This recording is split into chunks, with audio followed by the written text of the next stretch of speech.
Dr. Aleksandr Lambert, historian, drejtor akademik i School of International Training në Gjenevë, është autori disa librave dhe artikujve në fushën e relacioneve ndërkombëtare të filozofisë politike, të politikës së sigurisë dhe lidhjeve civile ushtarake.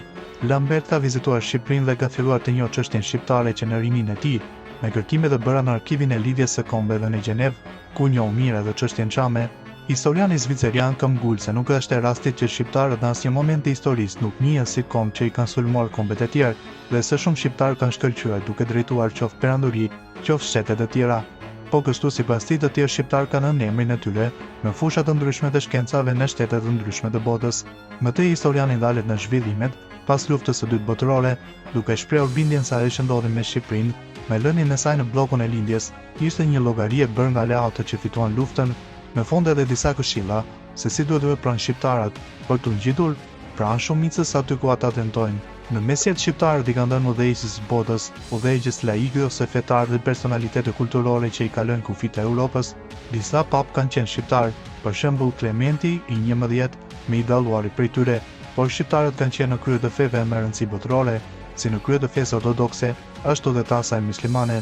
Në histori gjejmë udhëheqës të shtruar shqiptar në shumë vendet e Europës, madje edhe prej atyre që nga ndonjëherë kanë përcaktuar fatin e shumë betejave historike. Në vitin 1515 që Mërkur Bua, me kalorësinë e lehtë të Venedikut, e bërbërë gjitha nga shqiptarë që përcaktoi fitoren e betejës së Marigjanit, që historia e emërtoi beteja e gjigantëve, dhe jo Francesku i parë i Francës, 19 vjeç, që ato 2 ditë beteje mësoi se si luftohet. Shqiptarët i kanë dhënë shumë kryeministra dhe gjeneral të shuar perandorisë otomane, vetëm familja Qyprili i dha 5 kryeministra perandorisë.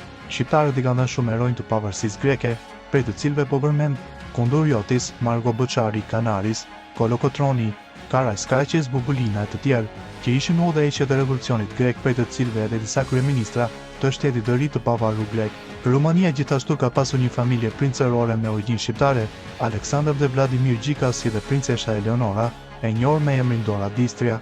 Francesco Crispi, shok i Garibaldit, Cavouri dhe Mazzinit, që ka qenë një kryeminist i madh i Italisë, ishte me origjinë shqiptare.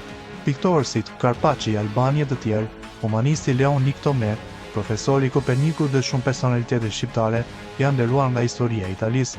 Muhamet Aliu, reformatori i Egjiptit modern, që historia franceze e ka quajtur Napoleoni, i lindjes së afërt, që shqiptari që themeloi dinastin mbretërore të Egjiptit, që mbretëroi gati 150 vite. Arkitekti Taj Mahalit në Agro të Indisë, kryevepra e arkitekturës islamike, ishte vepër e një shqiptari, ashtu sikurse edhe xhamia blu e shumë xhami të rëndësishme të Stambollit, dhe më në fund eroj kombëtar i shqiptarëve, Gjergj Kastrioti Skënderbeu, një shembull gati universal i luftëtarit të lirisë, i nderuar në botën barme përmendore, jo vetëm në Tiranë, Prishtinë, Shkup, por gjithashtu në Rom, Bruksel, Gjenevë, Detroit, Buenos Aires e të tjerë. Të tjera përmendore për Skënderbeun janë projektuar të ngrihen në Londër, Varshavë, Melbourne, Manila e të tjerë, ku shqiptarët kanë kontribuar kaq shumë për qytetërimin e njerëzimit, përse pak njerëz në botë janë të dërgjeshëm për këtë. Përkundrazi, shumë as nuk kanë dashur ta pranojnë këtë realitet. Duhet thënë se një gjë e tillë shpjegohet edhe nga izolimi relativ, jo pa qëllimi shqiptarëve nga komuniteti ndërkombëtar, dhe në mënyrë të veçantë nga ai evropian që nga Kongresi i Berlinit e këtej.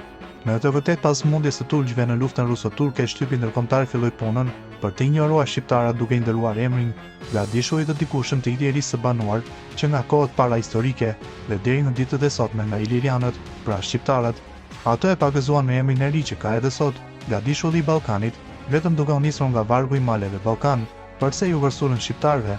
Pjesa më e madhe e diplomacisë konservatore europiane ka përdorur termin pejorativ, turq për t'i cilësuar si turq të gjithë komunitetet muslimane në Ballkan, edhe pse shumica prej tyre nuk janë as pak turq. Evropa ka mbështetur dhe ka zmadhuar tokat e Greqisë, të Serbisë dhe të Malit të Zi në kujdes të shqiptarëve. Asnjëra nga fuqitë më dha europiane nuk e ka mbështetur çështjen shqiptare, ku shqiptarët krijuan lidhjen e Prizrenit për të mbrojtur çështjen e tyre të drejtë kundër vendimeve të Kongresit të Berlinit. Ata u lanë në baltë nga të gjithë,